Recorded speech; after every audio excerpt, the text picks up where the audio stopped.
Enseñanzas de la vida de un profeta, Russell M. Nelson, por Sherry Dew. Introducción. Los profetas siempre están enseñando algo. Enseñan con lo que dicen, y dicen mucho, pero también enseñan con lo que hacen. Sus vidas tienen muchas enseñanzas, incluso sermones. Aprendemos de los profetas por las decisiones que toman, particularmente bajo presión, de cómo lidian con la aflicción y se recuperan de sus errores, de cómo tratan a los demás, de cómo reaccionan a la popularidad y a la aclamación, de cómo y por qué eligen repetidamente la obediencia y la fe por encima de otras opciones, y de cómo sobrellevan todo. Si este aprendizaje no fuera importante, Nefi, Alma, Mormón, Moroni y muchos otros a lo largo de los siglos no habrían hecho un esfuerzo extraordinario para registrar las experiencias de la vida de los profetas.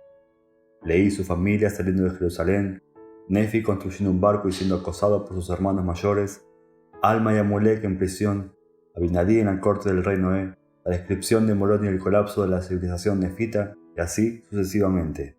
En pocas palabras, hay lecciones para aprender e ideas que obtener al estudiar la vida de los profetas. En 2003, el elder Spencer G. Condi de los 70 escribió una importante biografía del entonces elder Russell M. Nelson. Así que no hay necesidad de duplicar ese importante relato de la extraordinaria vida del elder Nelson. Pero mucho ha pasado desde entonces. Ese libro se publicó antes de que el elder Nelson perdiera a su amada esposa Danzel por un ataque al corazón, antes de que se organizara las primeras estacas en Roma, en Erevan, en Moscú y en otros lugares, y antes de casarse con Wendy Watson, antes de que él y Wendy fueran atacados por ladrones con pistolas y rifles AK-47 en la casa de la misión de Mozambique. Previamente dedicó a la obra 6 países de la península balcánica en 4 días. Antes presidió el comité ejecutivo misional que presentó la recomendación de reducir la edad de los misioneros de tiempo completo. Bien, dedicó el sitio renovado de la restauración del sacerdocio, que en ese entonces él lo consideró como la asignación del sacerdocio más importante de su vida. Eso antes de que llegara a ser presidente del quórum de los 2 apóstoles y antes de ser ordenado como presidente de la iglesia. Este libro intenta no solo resaltar los eventos destacados en la vida del presidente Nelson desde que se publicó la biografía del elder Condi, sino, en particular, examinar los principales episodios de la vida del profeta viviente y extraer las enseñanzas que hay en ellos. Algunos de esos episodios en la vida del presidente Nelson ocurrieron en cuestión de minutos u horas. Otros abarcaron varios años. Seleccioné cada episodio ya sea porque él aprendió algo o porque podemos aprender algo de él, o ambos. Inicialmente, intenté articular las enseñanzas de cada episodio, pero finalmente abandoné ese enfoque porque las impresiones, los pensamientos, los aprendizajes y las percepciones varían en cada persona. La revelación personal es justamente eso, algo personal. Sin embargo, es un hecho que usted aprenderá de la vida del presidente Russell M. Nelson. Eso es una certeza. El presidente Gordon B. Hinckley me dijo una vez, refiriéndose a sí mismo y a sus hermanos de las autoridades generales: somos hombres comunes llamados a realizar una obra extraordinaria. Estoy en parte de acuerdo con él. Llevar el evangelio a cada nación, tribu, lengua y pueblo es un trabajo extraordinario, y realmente, cuando lo piensas, está más allá de las capacidades de cualquiera, o incluso de cualquier grupo de personas. Pero esta no es la obra del hombre, es del Señor, y Él ha escogido y preparado profetas para liderarnos, guiarnos, advertirnos, aconsejarnos y transmitir su amor. La parte de la declaración del presidente Hinckley que no me hace eco es la parte del hombre común. Probablemente pretendía transmitir lo que el rey Benjamín le dijo a su pueblo, que no deberían considerarlo más que un hombre mortal. Soy como vosotros, dijo en Mosía 2, 10 al 11, sujeto a toda clase de enfermedades del cuerpo y mente. Pero los profetas no son hombres comunes. No hay nada de común en su preordenación. No hay nada de común en la carga y el privilegio que asumen cuando son llamados a dirigir la iglesia del Señor. Y no hay nada de común en la tutoría y el trabajo del curso que el Divino Maestro les hace pasar. La educación terrenal de cada profeta es única. Al estudiar la vida del profeta, vemos cómo el Señor moldea, prepara y enseña a un hombre para que, en la hora señalada, sea capaz, digno, esté listo para ser su portavoz y guiar a su pueblo. Al igual que los que lo han precedido, el del presidente Russell M. Nelson no es un hombre común. Sus logros profesionales como uno de los primeros pioneros de la cirugía a corazón abierto están bien documentados. Sus contribuciones a la Iglesia como autoridad general ahora abarcan 4 décadas. Sus atributos personales son ejemplares. Él es excepcional en muchos sentidos. Y, sin embargo, él, como el rey Benjamín y todos los demás profetas que han vivido, han sentido dolor, han cometido errores. No hizo todo lo posible en ocasiones y ha sido a llamar a hacer cosas que en ese momento parecían imposibles. Esas experiencias han motivado una de las frases favoritas del presidente Nelson: que el Señor usa lo improbable para lograr lo imposible, y él mismo se ha puesto a menudo como un ejemplo perfecto de esa verdad. Algunos podrían tacharme de ser parcial en la elaboración de este trabajo, y puedo entender por qué. Conocí a Wendy Watson por primera vez en 1997, 4 días después de haber sido llamada a servir como consejera de la Presidencia General de la Sociedad de Socorro. En ese entonces, ella era profesora de terapia matrimonial y familiar en BYU, y casualmente, la oradora principal de las conferencias para mujeres de la Universidad de Brigham Young.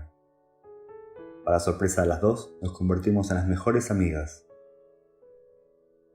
Desde su matrimonio con el elder Nelson en el año 2006, él también se ha convertido en un amigo muy apreciado. Entonces, ¿he seleccionado e interpretado el material de este libro desde una perspectiva parcial? Tal vez. Sin embargo, podría decir que mi asociación con los Nelson me ha dado acceso a información, conversaciones y experiencias personales que probablemente no habrían estado disponibles para otro escritor. Espero que mi punto de vista haya sido expresado con más información real que parcial. Con todo, no obstante de mi relación de amistad con los Nelson, reconozco que en este escrito hay un sesgo mucho mayor, un marco de referencia definido, que es lo que ha tenido la mayor influencia en esta selección de episodios de la vida del presidente Nelson. Creo que uno de los sellos distintivos de la Iglesia de Jesucristo de los Santos de los Últimos Días es que somos dirigidos por un profeta viviente.